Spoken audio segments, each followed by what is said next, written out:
这是一朵宛如昙花一现的火龙果花，花朵只有在傍晚或夜间才开放，开花的过程一般只有8到12小时。这么美的花开放时，请不要错过观赏哦。顺便咱给火龙果花授个粉，保证它们都可以顺利地结出香甜美味的火龙果。今天呢，我就给大家展示一下火龙果花授粉的几种方法。Let's go！ 在一个盛夏的傍晚时分，火龙果开花了。首先了解一下花蕊的结构，中间的这个是雌蕊，旁边的毛茸茸的一样的是雄蕊。第一种人工授粉的方法，我们可以用一个小刷子，用刷子这样在雄蕊的上面蘸几下，把花粉蘸到刷子上，然后再把刷子上的花粉弹，沾到雌蕊上面就可以了。如果不放心，怕没成功，可以这样反复的多做几次。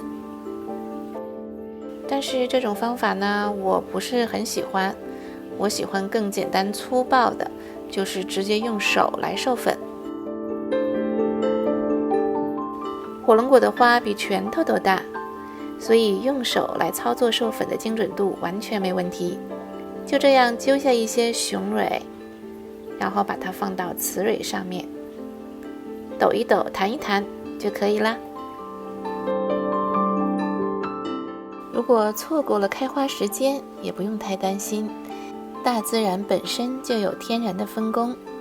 这些小蚂蚁正在给火龙果花授粉，所以如果种植的环境有各种有益的昆虫，那么天然授粉的几率还是很大的。授粉2周后，这时明显就能看出果实已经开始膨大了。这是开花后1个月的，果实更明显了。